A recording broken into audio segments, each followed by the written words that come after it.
In our previous lectures, we have explained complex numbers, its conjugate, modulus of complex numbers, and also we did explain geometrical representation of complex number. Now it's time to explain some theorems of complex number. Yes, today's video is about theorems of complex number. But before theorems, we should know one thing. In case of complex numbers, we cannot say that one complex number is greater than other complex number. But in case of modulus of complex number, we can easily compare modulus of two complex number. Means we can easily say that modulus of one complex number is greater than modulus of other complex number. So let's solve one example of comparing two modulus of complex number.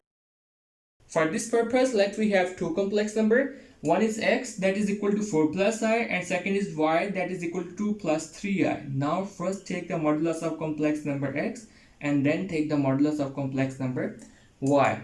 We know what is the definition of modulus.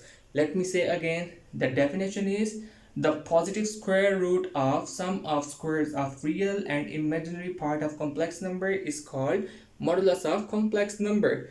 In case of x, we have the real part 4 and imaginary part 1. So its modulus would be equal to square root 4 square plus 1 square. This is the sign of plus, not division.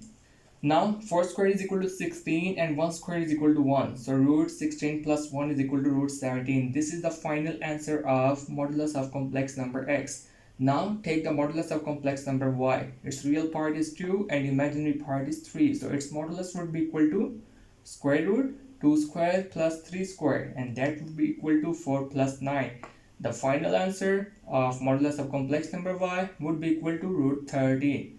Now you can easily see that root 17 is greater than root 13. So we can compare easily modulus of two complex number, and we can say the modulus of complex number x is greater than the modulus of complex number y. So this is how we can compare modulus of complex numbers. Now let's talk about theorems.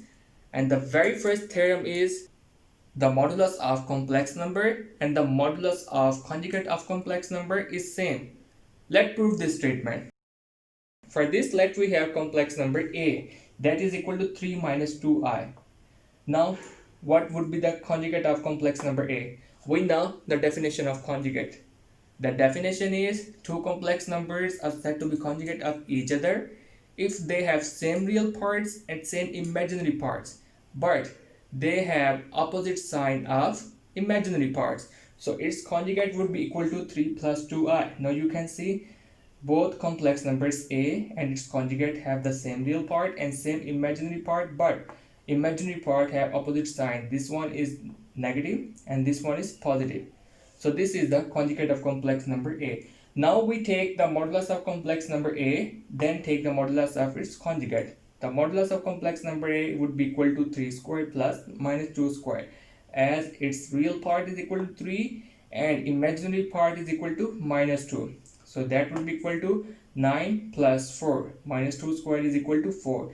The square of negative number is always equal to positive number. So it would be 9 plus 4, that would be equal to root 13. So modulus of complex number a is equal to root 13. Now take the modulus of conjugate of complex number a, that would be equal to 3 square plus 2 square, as its real part is 3 and imaginary part is plus 2. So 9 plus 4 would be equal to root 13.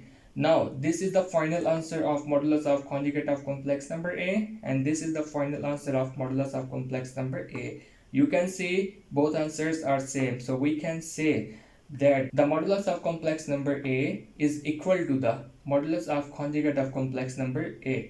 So this is the first theorem. Now let's talk about second theorem. The second theorem is the product of complex number and its conjugate would be equal to squared modulus of complex number. This means if we multiply the complex number and its conjugate, then the answer would be same as if we take the square of modulus of complex number. Now let's solve one example of this theorem. For this, let we have a complex number x that is equal to 3 plus 4i and its conjugate. We know its conjugate would be equal to 3 minus 4i. Now the next step is multiply complex number x with its conjugate, and we know how we can multiply two complex numbers. So just multiply these two complex numbers. First multiply the real part of complex number x with the conjugate of complex number x, that is equal to 3 minus 4i. So 3 into 3 minus 4i. Now multiply the imaginary part of complex number x with the conjugate of complex number x, so that would be equal to 4i into 3 minus 4i.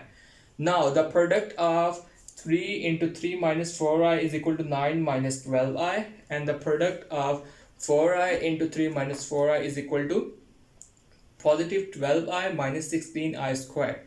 Now there are two things to examine. One is there is I squared, and we know I squared is equal to 1. So just put the value of I squared here.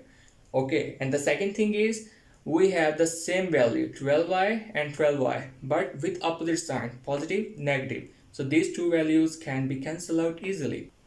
So we have two values in the next step, that will be equal to 9 minus 16 into minus 1. This minus 1 is the value of I squared.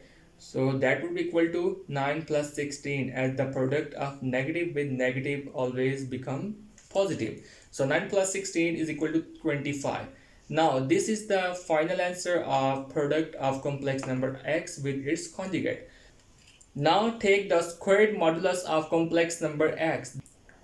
This is the modulus of complex number x in bracket, and this is we are squaring the modulus of complex number x. So 3 squared would be equal to 9 and 4 squared would be equal to 16. Now you can see there is a square root, and at the same time we also have the square. So we can easily cancel square with square root. And we have the final answer of squared modulus of complex number x equal to 25. Now you can examine one thing. The product of complex number x with its conjugate is equal to 25, and the squared modulus of complex number is also equal to 25.